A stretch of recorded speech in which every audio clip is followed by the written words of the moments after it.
Welcome to masala கலாட்டா. இந்த video உங்களுக்கு பிடிச்சதுன்னா மறக்காம எங்க சேனலை சப்ஸ்கிரைப் பண்ணுங்க. தமிழக சுகாதாரத்துறை அமைச்சர் விஜயபாஸ்கரின் வீட்டில் கடந்த 7ஆம் தேதி வருமான வரித்துறை அதிகாரிகள் சோதனை நடத்தினர். அப்போது பல முக்கிய ஆவணங்கள் கைப்பற்றப்பட்டன. அதில் ஒரு ஆவணத்தில் டாக்டர் பாலாஜிக்கு 5 லட்சம் கொடுக்கப்பட்டதாக இருந்தது. அந்த பணம் ஜெயலலிதா மருத்துவமனையில் இருந்தபோது அவரின் கைரேகையை எடுப்பதற்காக கொடுக்கப்பட்டது என்று தகவல்கள் வெளியானது. அதற்கு மறுப்பு தெரிவித்து இந்து தமிழ் நாளிதழுக்கு டாக்டர் பாலாஜி பேட்டி அளித்திருந்தார். அப்போது அவர் கூறியதாவது: ஜெயலலிதா மருத்துவமனையில் இருந்தபோது சிகிச்சை அளிக்க லண்டன் டாக்டர் ரிச்சர்ட் பீலே 4 முறை சென்னை வந்தார்.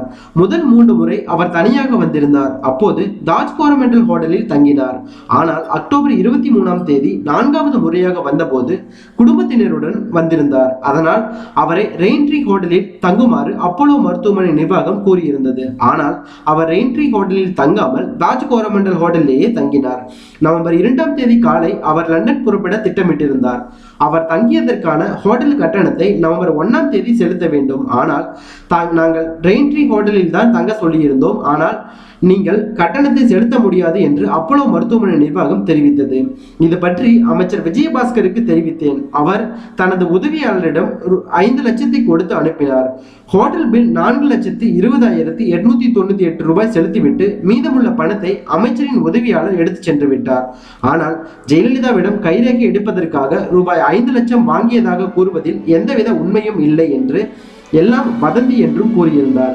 இந்நிலையில் செய்தி தொலைக்காட்சி மற்றும் பத்திரிகை நிறுவனங்களுக்கு டாக்டர் பி பாலாஜி நேற்று ஒரு கடிதம் அனுப்பியுள்ளார். அந்த கடிதத்தில் கூறியிருப்பது: தமிழக சுகாதாரத்துறை அமைச்சர் விஜயபாஸ்கர் தனது உதவியாளர் மூலம் ரூபாய் 5 லட்சம் கொடுத்ததாகவும் அந்த பணத்தை ஹோட்டல் பில் கட்டியதாகவும் பல்வேறு பத்திரிகைகள் மற்றும் ஊடகங்களில் செய்திகள் வெளியாகின. அவைகள் அனைத்தும் ஆதாரமற்ற தவறான செய்தி. இந்த பிரச்சனை தொடர்பாக நான் எந்த ஊடகத்துக்கும் பத்திரிகைக்கும் பேட்டி அளிக்கவில்லை. அமைச்சரிடம் எந்த வகையிலும் பணத்தை பெறவில்லை என்பதை தெளிவுபடுத்துகிறேன் என்று கூறியிருந்தார். ஆனால் இந்து நாளிதழ் நிருபருக்கு டாக்டர் பாலாஜி பேசிய பதிவை அந்த ஊடகம் நேற்று வெளியிட்டது. இதனால் மாறி மாறி பேசும் டாக்டர் பாலாஜியை விசாரிக்க வருமான வரித்துறை அதிகாரிகள் திட்டமிட்டுள்ளதாக தகவல்கள் வெளியாகியுள்ளன. அப்படி விசாரணை நடத்தினால் வருமான வரித்துறை அதிகாரிகள் கைப்பற்றிய ஆவணங்கள் உண்மை என தெரிய வரும் என்று, அதனால் விரைவில் ஆட்சி கலைக்கப்படும் என்றும் கூறப்படுகிறது. மேலும் இது குறித்த கருத்துக்களை கமெண்ட் பாக்ஸ்ல பதிவு பண்ணுங்க. அதுக்கு முன்னாடி எங்க சேனலை சப்ஸ்கிரைப் பண்ணாதவங்களா இருந்தால் சப்ஸ்கிரைப் பண்ணிருங்க. Thank you so much.